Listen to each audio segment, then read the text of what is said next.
Bonjour à tous. On s'excuse d'un démarrage décalé d'un quart d'heure.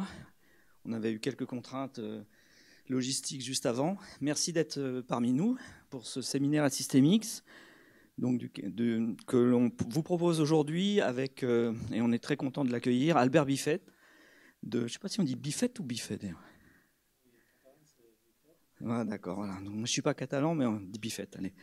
De Télécom Paris-Tech, professeur à Télécom Paris-Tech, une grande expérience sur un sujet qu'il vous propose de partager autour de l'Internet des objets et du traitement massif en ligne des données que fournissent ce type de capteurs.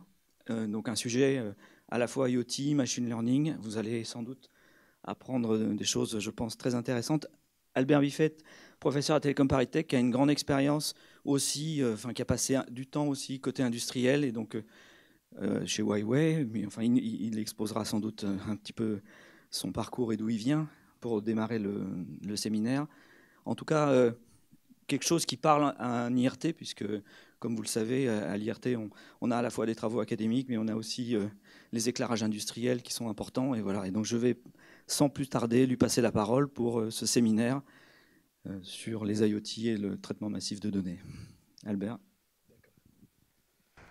So thank you very much for this introduction. Very happy to be here. So today what I'm going to do is I'm going to talk about massive online analytics for the Internet of Things. So it means that I'm going first to motivate the Internet of Things setting.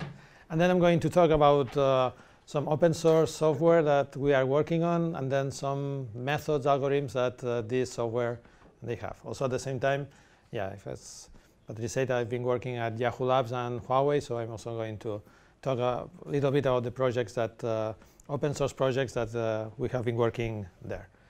So let me start, first introducing the Internet of Things. So I'm going to be brief because I think that nowadays everybody knows that, this is something that's going to be huge during the next 5 years. So there is this studies from Gartner or IDC that they predict that we're going to have 20 or 30 billions of devices connected. So that's going to be a lot of data, and then doing machine learning analytics on this data is going to be really, really challenging. So, in the Internet of Things, we have many applications as we look at energy, the smart meters that EDF has. If we look at the smart homes or smart cities, all the applications that we have there, all the data that is produced there, and also in the industry. So this is also an important thing right now. If we look at the applications that the Internet of Things has in terms of the investments that the companies are doing on IoT projects, we see that the first one is connected industry. Then we have smart cities, smart energy, and then the autonomous car. So these are the main projects that we have on IoT. Industry 4.0 is a concept that comes from the German government. So the idea is that we had 4 industrial revolutions. So the first one was the steam, the second one was the electricity, the third one was the one goes by the computers, and finally we have this 4th revolution, that is the one that is when we have the Internet of Things, where we have all these devices connected. So what's the goal of this Industry 4.0? So the goal of this Industry 4.0 is to really have an automated factory. Of course, this is still impossible. So the goal at least is to have a virtual copy of all the data of what is happening inside the factory.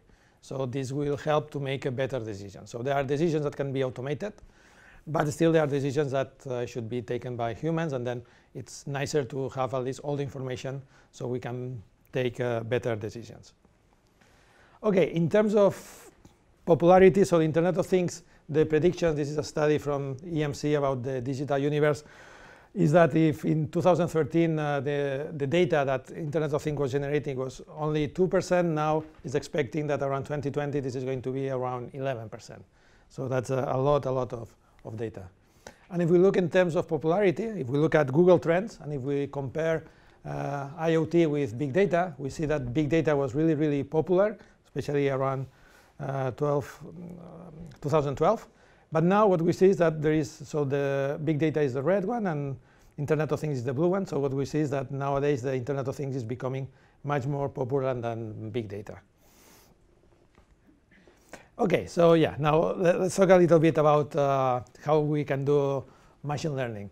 So in the standard setting, what we have is that usually we have all the data. We can store it in memory, or we can store it in a file system. And then we suppose that this data is static, that there is no change on the data. And then what we do is that we build our model. OK, so this is the standard setting. What's the problem with the Internet of Things? Well, with the Internet of Things, what we have is that data is arriving continuously. So data is being produced in real time. And then we need to update our models continuously. Another important thing is that we cannot suppose that data is going to be static. So data may be changing. And then our models should be updated to be consistent with the new data. So yeah, this is how we do then machine learning with Internet of Things data. That's this online setting or data stream setting. The idea is then data is going to be arrive in sequence. And then what we are going to do is that instead of waiting to have all the data and then build a model, what we are going to do is that we are going to be updating our model continuously. Okay? The big advantage of this is that first, we don't need to store all the data in memory or in a file disk. So we can be very efficient. So we can do machine learning much faster. And the other is that we can adapt to the changes. So that's also very important, because if the data is changing, we need to update our model. So let me show you this example. So this is data from this is a spam data from comments in Yahoo News. So the idea is that if we build an initial model, this is the blue one, and we don't update it, and we use this to in that case, to classify spam, what we see is that the performance goes down. But instead, if what we do is that we update our model continuously, then the advantage is that the performance is still it's not decreasing. It's still maintaining. So that's the big advantage. So when there is change on the data, these data stream models, they are very, very helpful. So that's this data stream setting, where the important thing is that, yeah, we don't store data we are very efficient in terms of space and time, and we adapt to the changes that we have on the stream. Okay, so that's the stream setting. So usually, yeah, it's very difficult well, it's time consuming to have really the exact solution, as we are dealing with this large quantity of data, and then we'll be happy with having an approximate solution. So that means that you will see that most of the stream algorithms, they are really approximate, and then usually what we want is to have solutions that with a small error epsilon, we have a solution with a high probability 1 minus delta. So yeah, let me show you an example. So imagine that we are counting events. So we have a stream of events, and we are counting events, and we only have 8 bits, and we want to count how many events we can store in these 8 bits. So if we go for the exact solution, of course, it's only 256. No? So that's but the nice thing is that there was this first paper on streaming of Bob Morris, discounting large number of events in small registers, that he was able, only using 8 bits, he was able to store 130,000 events. Okay? So how he was able to do that, how we can store 130,000 events only in 8 bits? Well, the trick in that case is that we need to store the logarithmic function. Instead of storing the count, what we do is we store the logarithmic of the count.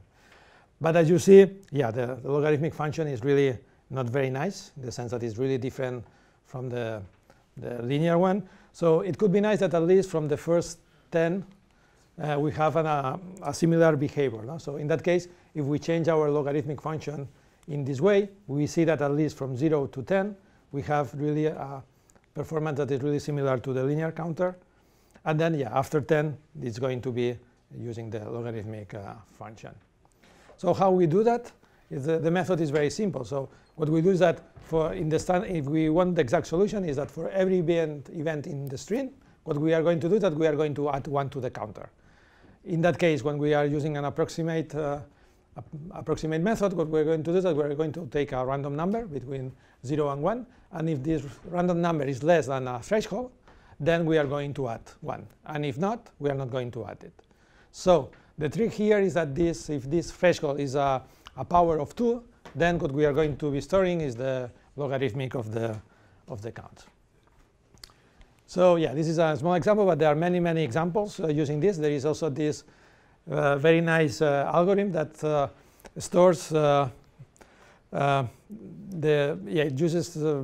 it stores a sliding window of data in using only logarithmic memory. So the idea is that if we want to compute the average and the variance, if we count the average and the variance from the beginning of the stream, we can do that using only 1 or 2 counters. But if we want to do that with a sliding window, this is much more difficult because every time we add 1 element to the sliding window, we need to remove 1. So then, yeah, this is very nice because then using only logarithmic space, we can have an approximate method that we can compute the mean and the variance. Okay, so yeah, let me talk about MOA. That is, I think right now is the most popular software on data stream mining. This is a software that was started at the Weka machine learning group in the University of Waikato in New Zealand. So the idea is that Weka is a software that it's also in Java, and it allows to do machine learning, supposing that we have all the data in memory, and then it builds the models. So here MOA has the advantage that we don't need to store the data in memory, and it's going to process instances, examples, one by one. And also, it's able to adapt to the changes. So there are many algorithms. Most important maybe classification, regression, clustering, frequent pattern mining. And I think for me the most important thing is that it's very easy to use and also very easy to extend and add new methods so that the people also can benefit. This is open source software, so the people are invited to contribute to it. So yeah, I don't know if you know, but Weka is a bird, and New Zealand is a country that is very famous for birds. So this is the Weka, the bird. And MOA is also the name of a bird. The only thing is that MOA now it's extinct, and it was a much, much bigger bird. So if we compare a MOA with a Weka, we see that really the MOA was a large, a large bird.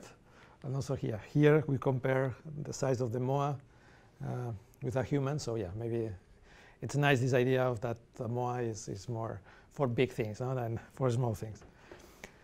Okay, so yeah, let's go to the stream setting. So yeah, I would like to introduce a little bit the methods that we have in classification. So the first important thing is how we do the evaluation. So you know, in the standard setting, mainly we have 2 ways. One is using the holdout, where we have different data for testing and for training. And then we have cross-validation. So usually what we'll see here is that in streaming, we have also holdout. So yeah, we can have data that is independent. We use independently for testing and training, but we cannot use cross-validation. So then the way that we do is using sequential. So yeah, for holdout is really simple. So in the byte setting, we have one data set for testing and one data set for training. So here, the only thing that we need to do is to have instances that are used only for testing and instances that are used only for training. So that's easier. And this evaluation that is really peculiar only for streaming, this sequential. The idea here is that every time a new instance arrives, first we are going to test, and then we are going to train. So as first we are testing, this is a new instance, so our model has not seen it before, so we are not cheating. We use it for testing, and then after that we use it for training. Okay?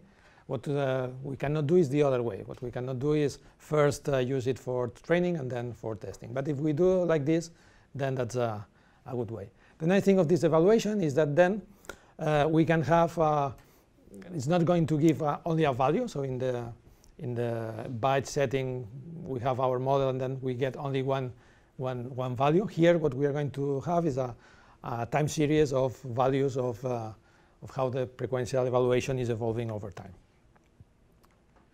Okay, so we have also this nice graphical interface. So this is for clustering. We can see how the clusters evolve over time. And yeah, this is a characteristic of streaming clustering, that the clusters are going to be changing, going to be merging, are going to be removed, are going to be added. So there's going to be a lot of things going on.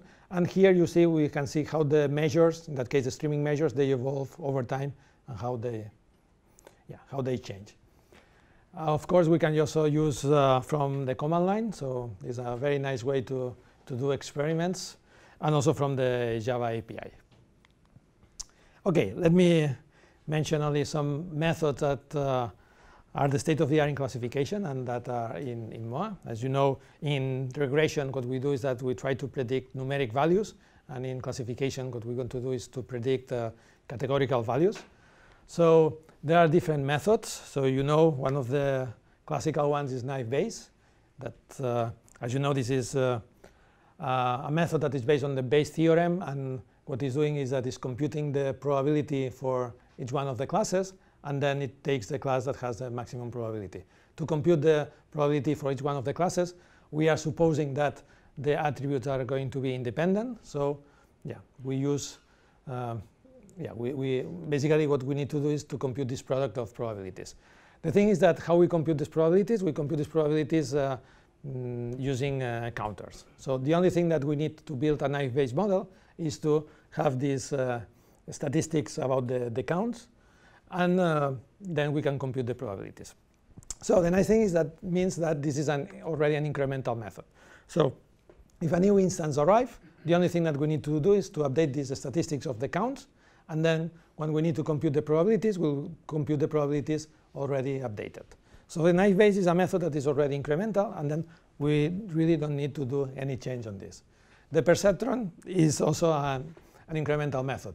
As you know, in the perceptron, basically what we do is that it's a linear classifier where we have a set of weights. And then every time a new instance arrives, what we do is that we use a stochastic gradient descent to update this set of weights. And in that case, yeah, we try to minimize the mean square error. So the difference between the batch setting and the online setting is that in the batch setting, what we do is that we do many iterations over the data set to improve the accuracy. And in the streaming setting, we do only one pass over the data. But still, the core is already incremental. If we go to the decision tree, then this is much more challenging. So in the decision tree, as you know, what we have is that we start by a root node, and then we start building our tree, deciding if it's better to split or not. What we do is that we need to compute, for example, information gain for each one of the attributes, and then see if splitting we are improving the model, we are going to improve. So this is something that we do recursively. The nice thing of decision trees is mainly that they are very easy to interpret, and then this is in many applications where you want to understand what is going on and you don't want a black box classifier. This is very important to have something that you can interpret. And the other thing is that we can use that in very powerful ensemble methods as random forest. So yeah, decision trees are very nice methods to use.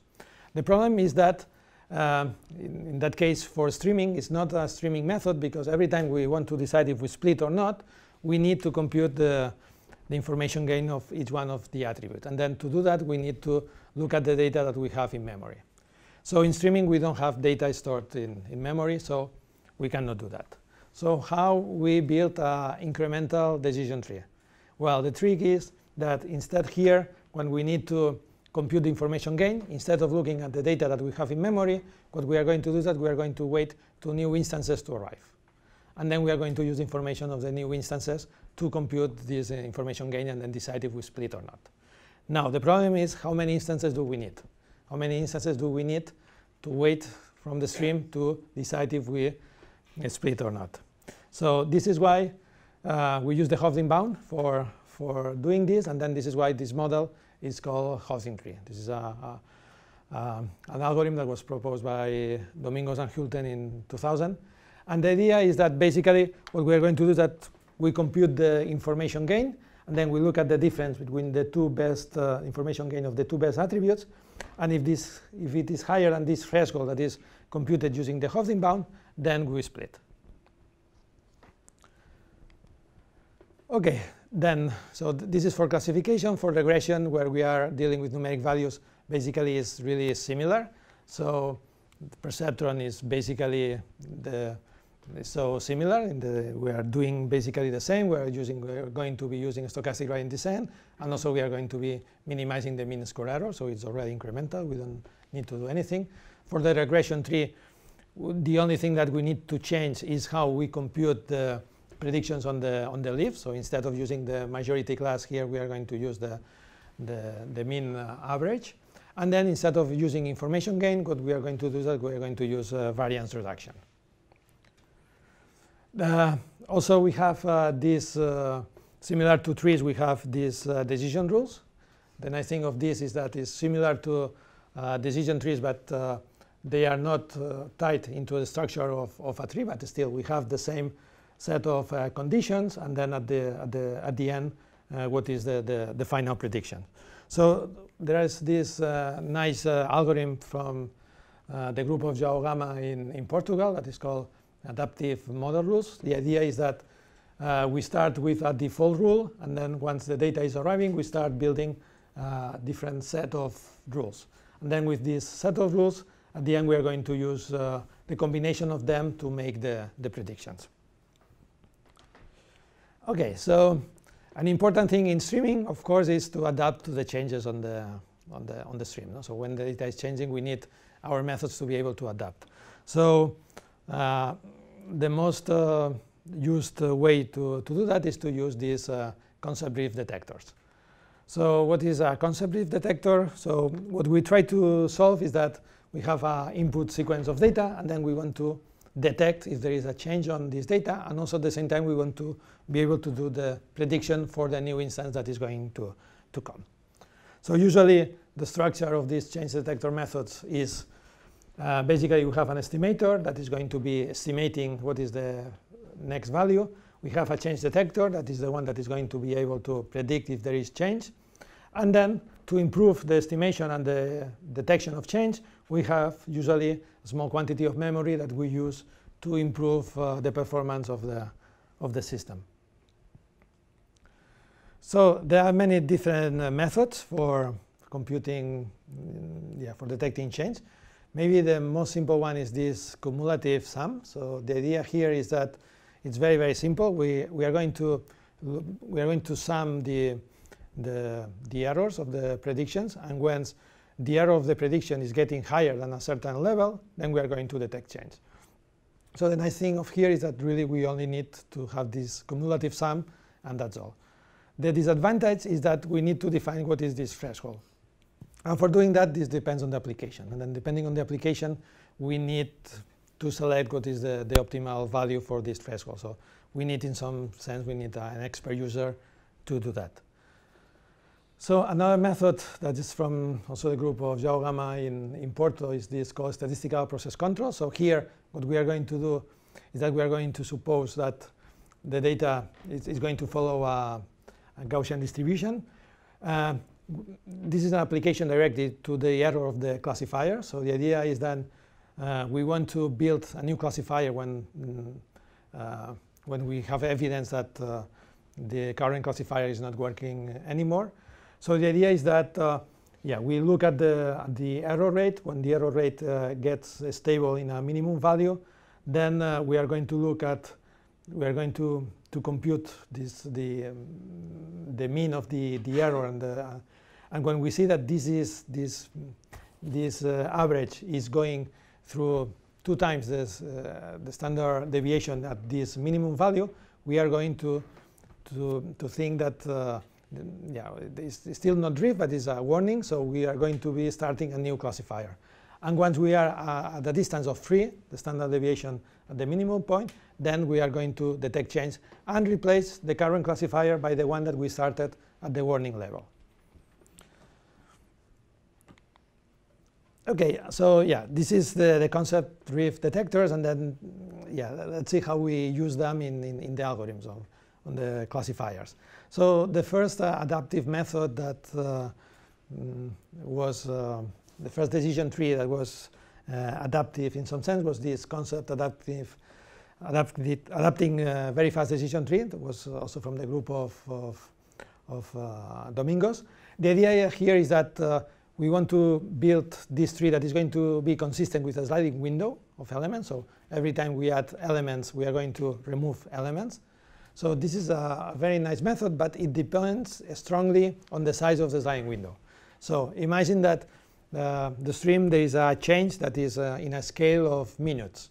But then our decision tree has a sliding window of days. This is not going to work. Or the other way. Imagine that we have a stream that is changing every day, and we have the sliding window of our method is on minutes. Yeah, this is not going to work correctly. So we need to have methods that are able to adapt to the current scale of the change without anyone that needs to decide what is this current. So yeah, this is this idea of the Hofding adaptive tree. So here we don't really need to decide any parameter. So in that case, depending on the scale of the change, the method is going to be adaptive. So the main idea is that we have this structure of a tree, and then in each one of the branches, the branch is has a change detector that is monitoring if there is change or not. And if there is change, then we start a new branch, and then we replace the new branch. We replace the old branch by the new one. So then the idea is that we don't need any user to decide any parameter. Everything is going to be done automatically. So this method, this Hofding adaptive tree, uses this Adwin change detector. So Adwin is basically a change detector that consists in an adaptive size sliding window. So that means that if there is no change on the sliding window, the window is going to grow, grow, grow. But if there is change on the sliding window, then the window is going to reduce only to keep data that is consistent with the current distribution of the data. The nice thing of Adwin is that it has very good properties in terms of high accuracy, fast detecting change, especially in the false positives and false negatives, and also in the cost in terms of resources that we need. And as I said, it has theoretical guarantees. That this is very important because we can then extend this to the machine learning algorithms. So we have basically two theoretical guarantees. One is on the false positive, and another one is on the false negative.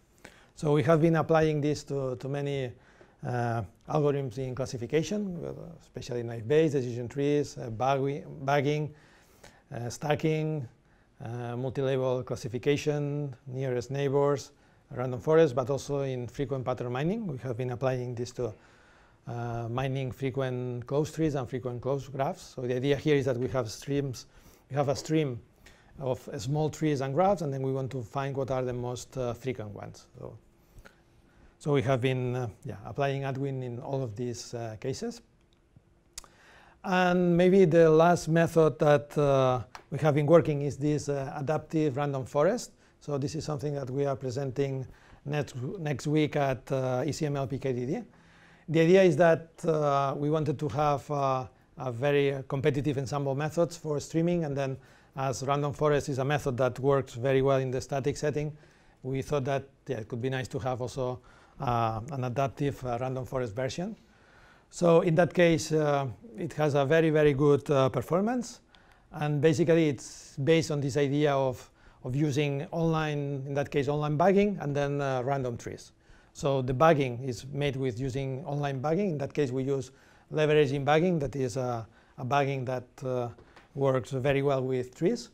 And then we use random trees that are implemented using Hofding trees. And then in each one of the nodes, instead of using all the features to decide if we split or not, we use usually the root square of the number of attributes. So that's very, very similar. And then what we do is that we have change detectors that detect if there are changes on the trees. And then if there is change on the trees, first we have also a warning signal and then a change signal. So we start building a new tree, and then we replace the most accurate tree, the new tree. We replace the old tree with a new tree that is much more accurate. Yeah, and the nice thing is that as bagging is completely independent, it's not as boosting, that in boosting we do that more sequentially. So bagging is completely independent, so this is allowed us to do that in parallel, and then the performance is really much better. And finally, also in MOA, the last release of MOA is the version in June. We have this method that is called SAM-KN. It's self-adjusting memory with nearest neighbors. This was the best paper award, had the best paper award at ICDM 2016. It's a method that uses nearest neighbors. So basically it uses two memories. One is called short-term memory. The idea is that it's a sliding window where we use all the instances that comes from the stream. And then it contains also a long-term memory that are instances that are coming from the short-term memory, but they are computed using clustering. The idea then is that, yeah, we have these two memories, and then what the classifier is doing is that for doing the prediction is using the best of using only the short-term memory, the long-term memory, or the two combined. So yeah, that's a very nice method also that we already have in MOA. Okay, and then yeah, finally for clustering, the idea is that streaming clustering is much more challenging than the standard clustering. So in the standard clustering, as you know, for example, in k-means, what we do is that we have the data, and then we do is that we do several iterations over the data. No? First, assigning the clusters, assigning the points to the clusters, and then recomputing these clusters, the centroids of the clusters. So this is something that requires a lot of iterations. So here in streaming, the data is arriving continuously, and we need to be able to keep these clusters. So the way that most of the methods in streaming work is that they use this idea of microclusters. The idea then is that we have two steps. One is online, that is very fast, and one that is offline. So the online, what it's doing is that it's computing these microclusters, and then the offline is performing a standard clustering method as k-means or dbscan with these microclusters. So imagine that we have 1 million points.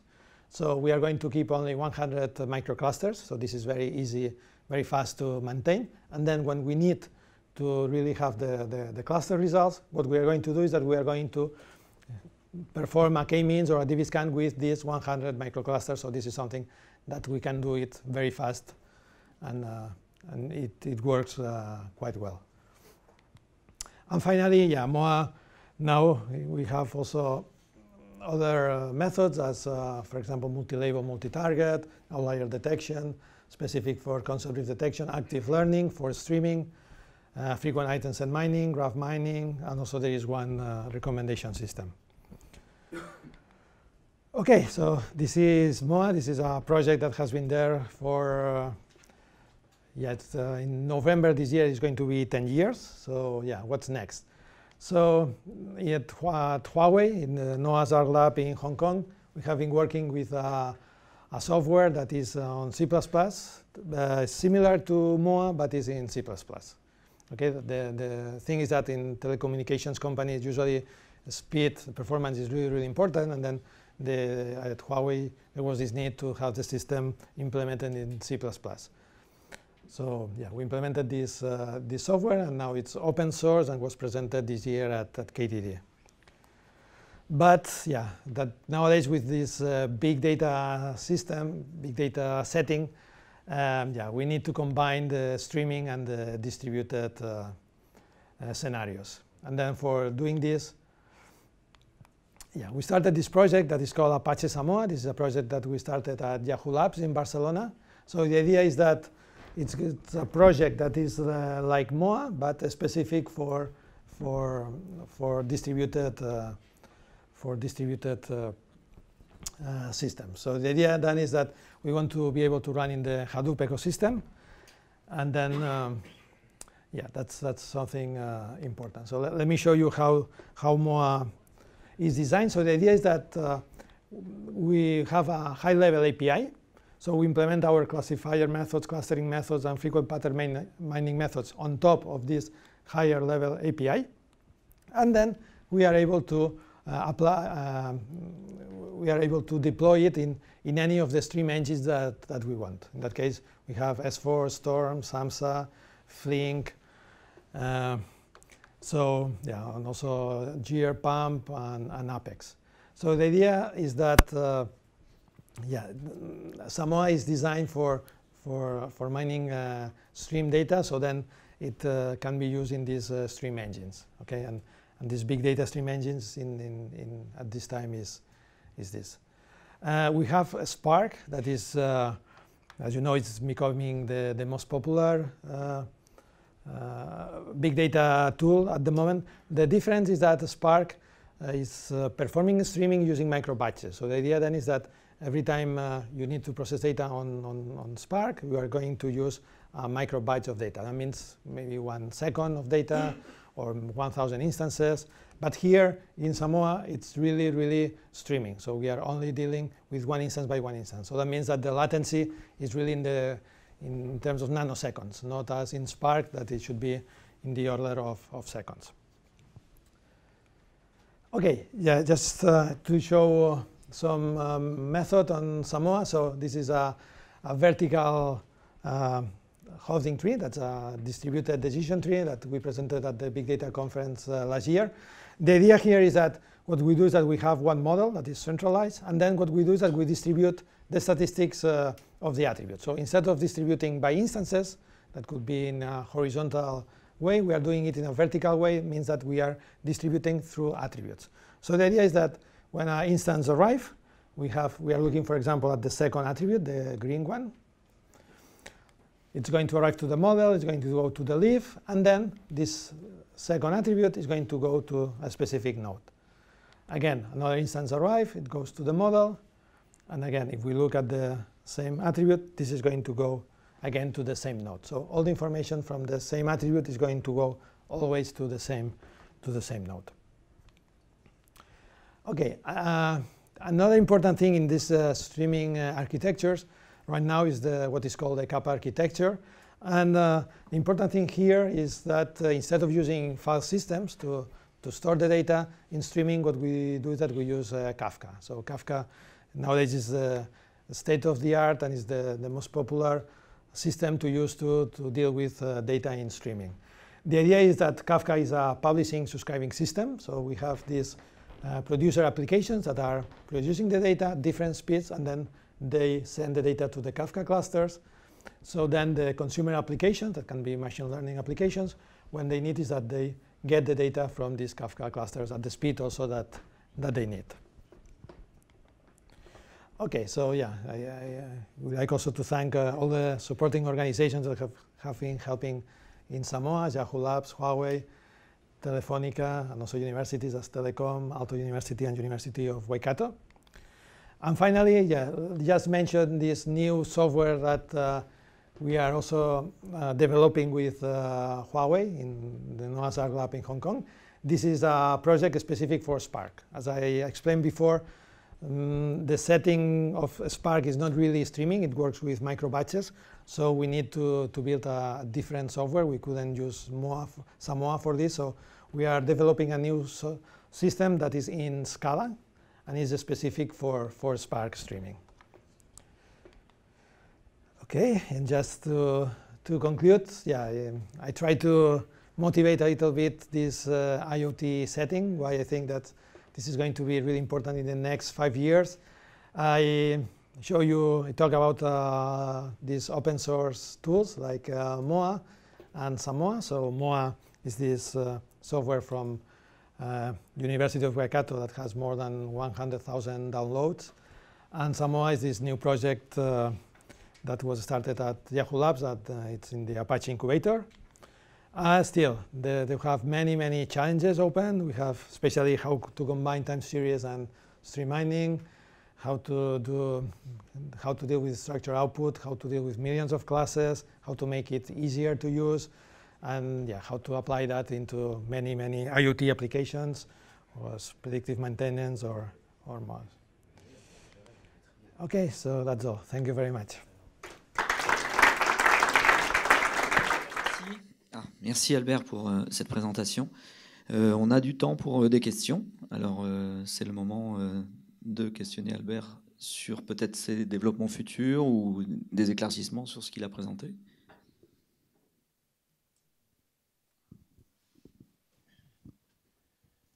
Oui, bonjour. Dominique Potier, Pôle Systématique. Could you give some examples of application running in operational mode using some of those systems. Okay, so yeah, I can talk a little bit about maybe the projects that we have been working. So at Huawei, yeah, we were working especially with network data. So yeah, Huawei is a constructor of it's like Cisco, so they have all these routers, and then they have a lot of data that is being. So they need to process this data in a very, very fast way and efficient way. So they have a distributed system that is not open source, that is called StreamSmart. And then we need to do machine learning on this data. So we need to basically, in that case, was classification. So we were working on this. And also, in that case, in these scenarios, also it was very important the combination that data was in a temporal sequence. So the data is arriving as events. So it's we need to deal with these two, standard classification, but at the same time with frequent pattern mining to find the frequent sequences of data. So that was one application. Then we have. This is used to for the network administration. Yeah, well, one of the big challenges that they have right now is this called SDN, that is this new networks, and then they were trying to apply machine learning on this setting. But there are many applications, and then especially Huawei has a lot of data from China Mobile, so there is a lot of operators companies that they have a lot of data, and then they wanted to be able to mine this in a very efficient way. So we have been working on that. And now with Orange Labs, we are also working with Apache Samoa, and we are starting to see IoT applications that they have, and to see how we can use this to mine the system. Yeah, thanks. Since the microphone is here, I go on. Yeah, just a question about your last slide. Your last slide, not this one, but the one before. What can you really do with millions of classes? Yeah, I think I introduced this because there was a challenge, a Kaggle competition that was, the idea was to classify and then to predict web Wikipedia categories. So we need so the output of the classifier should be a Wikipedia category, and that was really, really challenging in the sense that there was a lot of categories that we have many different classes. So the example where you really need such amount of classes. Yeah. So I can't figure out. I can't figure many other examples like this. Yeah. It's not really. But in that case, I think I mentioned that because in that case, it was this nice Kaggle competition, and that when I was at University of Waikato, we win that competition, and then we think that this is maybe something challenging to do that in streaming. No? See how we can apply this to streaming. But wait a minute, because the classes in Wikipedia, they are not flat. You know, it's a hierarchy. Yeah, it's a hierarchical. So it was a hierarchical. Yeah, that was funny because it was a hierarchical multi-label competition, but we didn't use the hierarchy. But still, we win. We win the competition. So I suppose that using the hierarchy would be better, but it was not necessary. Yes. So I have a really naive question. What would be the obstacle to use deep learning in this case? Yeah, that's a very good point, because now deep learning is so popular, and it's getting a very good results. So the problem, well, they say the streaming is, in streaming we are only doing one pass over the data, and then deep learning usually, what we do is that we do many passes over the data, and that's the real challenge. The real challenge is how we can do deep learning. We can see, for example, we saw the perceptron here, so we can see that some type of deep learning is using these neural networks that are based on this idea. The problem is that it really needs a lot of resources to compute this using many passes. In streaming, we only do one pass over the data, and then this is really challenging on this. So we have been starting working on this, trying to see if there is any way, For me, it's really challenging, and from the point of view of research, I think it's really, really interesting, because maybe it's not possible, maybe it's really something, or maybe there is a way that maybe, I don't know, using randomization, using, I don't know which techniques, we could be able to, at least, to speed up deep learning, because one of the things that deep learning has still is that it needs a lot of resources. Okay, thanks.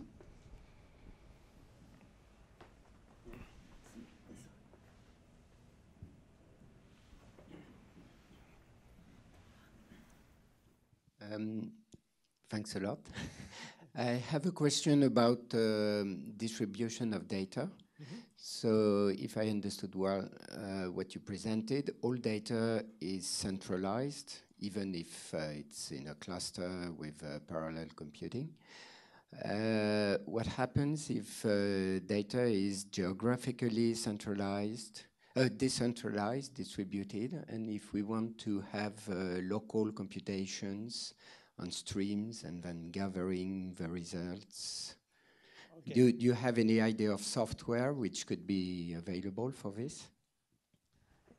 Let me see if, so what you're explaining is more a bit like this edge computing right now, where there is this edge computing, that the idea is that you have something centralized in the cloud, maybe, and then you try to pass all the computation that is possible to the devices. So then partially to the devices and yeah. So I'm not aware of specific software that can deal with this. I can imagine that using this software we can make, for example, combinations of this Samoa and MOA, and that could be possible to do that. But still, I haven't seen any specific project that has this system working. But yeah, I think, for example, this idea of the edge computing is very nice, in the sense that nowadays all this, for example, the smartphones are really, really smart. Everything you can pass the computation, and then instead of sending the data, what you do is that you send the models. And then the idea is that you have local mode. You build models, and then instead of sending data, you send the models to the centralized cloud. And then you need to manage how you combine, how you use all of these, how to use all of these models. So I'm not aware of any system doing that, but yeah, I think it maybe is the next thing to do, because it makes a lot of sense, no? Because it's you really need to be able to build local models, and then you need to combine them, no?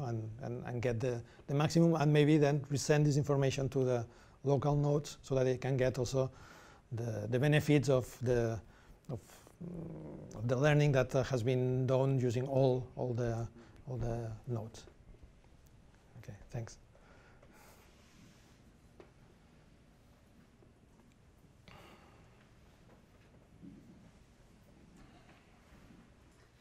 Hello. I have a questions about the models that you build. So if I understood, you take the data and you give a model of the behavior of a system given the data. So what is the format of this model? Okay, so yeah, so what is the structure of these models? Yeah, so the idea is that we have a different set of models, and then what we do is that we train this model online, and then these models could be, they are very similar to the standard models that we have in the Byte's traditional setting. So we can have our decision trees or methods based on Bayesian statistics, or we can have ensembles, or we can have so we have the standard machine learning method. So they really are the same models. The only thing is that the way how we update them. So in the standard setting, what we do is that we build the models, and that's all, and then we use these models to make predictions, and that's all. Here we build our model, we use them to make predictions, but at the same time we continue updating them. But the model should be the same as in the standard case. So we can use decision trees, we can use all the standard random forest, all the standard methods that we have. And you change the states, the data that runs in the model. What do you? Yeah, exactly. The idea is that we have our model, and then instead of building a new model when data changes, what we do is that we update the model. So we change it. So imagine that we have a model that is predicting that sales on the weekends are going up, and then there's a change in the data, and then certainly the sales on the weekends go down. So what we do is that our model learns this, and then it changes. So we don't need to build models continuously. Our model is going to be able to look at these behaviors, learn on the new behavior, and then adapt it to that. And did you build some decision-making algorithms based on these models that you build?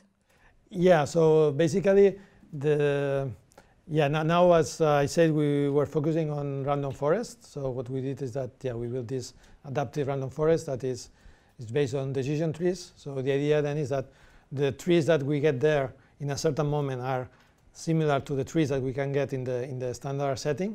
The only thing is that these trees are going to be updated continuously during the time.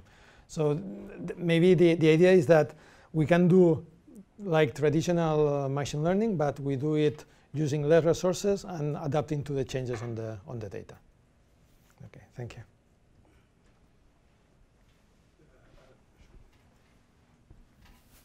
Okay, thanks for your presentation. My question is, what's the frequency or the periodicity of events you could analyze? In other words, could you analyze events every millisecond or every minute or every hour? Okay, so yeah, usually this streaming setting, we suppose that data is going to be arriving continuously. So it arrives in the real settings. We are always supposing that they arrive in terms of milliseconds, and we should be able to give predictions in the terms of milliseconds. When we are dealing with big data in real systems, maybe then the speeds could be changing. So maybe you have data from one source that is being really generating high speed, but then it changes and then it goes slow. Maybe at night there is nothing, but then at the day, so the speed is really different. So then this is why this Kafka solution is very nice, because it allows us to adapt to the different speeds of the sources. But the important thing is that in streaming we should be able to answer queries, to give predictions in terms of milliseconds. That's the most important, it's the most important limitation. Yeah. Thanks.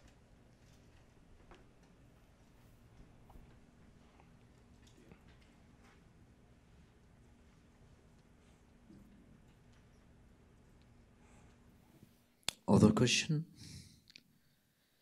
I have one. Albert, you present many different algorithms and family of algorithms for classification and prediction, and you don't mention any Markovian approach. For this kind of streaming data, do you think that there is something to do with it, and how to merge with your approach? Yeah, that's a very interesting point. Yeah, I think in fact there should be some work on that. Maybe in our streaming community we haven't worked on that, but I think especially when we look at sequences of data, then this should be something important. So what we are realizing right now is that in many real world applications, especially for companies, it's not only instances that we need to classify. What we need to classify is more concept, is sequences of events, for example. We need to look at this, and then I think in this sense, maybe these techniques could be more useful. Yeah, I think this is something that we really need to take a look, and I'm thinking in specific applications that could be really much more useful than, for example, the current techniques that we have. So I think this is very nice line of research that could be done. Yeah, thank you.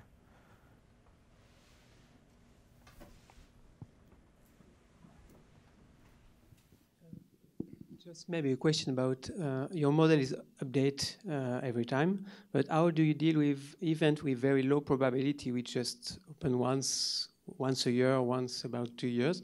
Your model will adapt this event, but will forget this event maybe in the day or a month after. How can you memorize this, or have you some? Yeah, thanks. That's a good, yeah. So I can imagine that one of the things that now we do to see the changes over time is that we have a huge number of attributes based on the time. No? So we don't have only what's the day. We have, so what's the day of the week, the day of the month, which month, if it's holidays, all of us, and then we try to learn on these parameters. So then it depends on the data. Yeah, if the data is really small, maybe we will not be able to learn. This is also something important in streaming, is that we are dealing with a lot of data, and then we need a lot of data to learn. If not, we are not going to get this. So in that case, yeah, of course, there's also starting to be a lot of work on anomaly detection, and then what happens? Is something was noise, or was really a new concept that is appearing? No? And then, yeah, there's some works that work on that and see, okay, so something that is suddenly different is only noise, or is something that is going to be there? And so, yeah, this is some works now on anomaly detection, and I think that's that are very, very interesting. Thanks.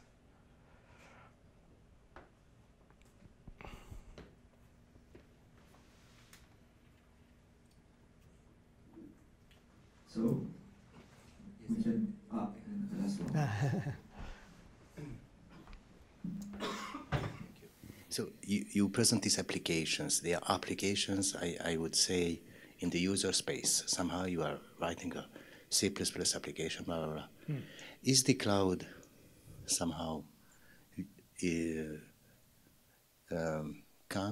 coming in this figure, or absolutely not?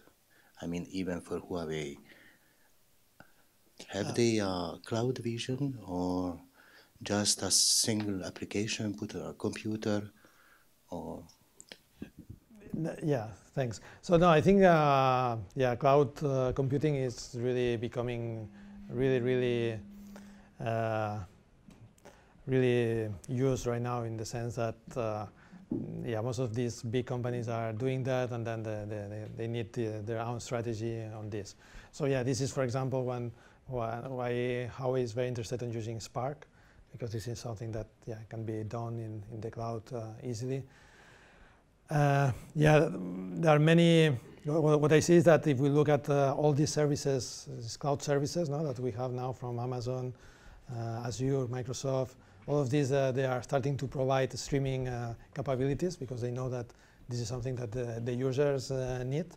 So I think that this is still that they are giving this as something really new and something that is like non-mature. But we have been doing research for many years, and the field starts to be mature, but still not in. Still, many people still they prefer to use the traditional techniques and not these ones. But I think that when we look at the advertisement that they are doing about these cloud services, now they are advertising IoT, and when they advertise IoT, is really streaming, and and also if you look. My question: what is the chance to gain or win with a single application here? Okay. So what's So what's the advantage of using MOA or using the big data? Competitive in the market, or just a university tool for students?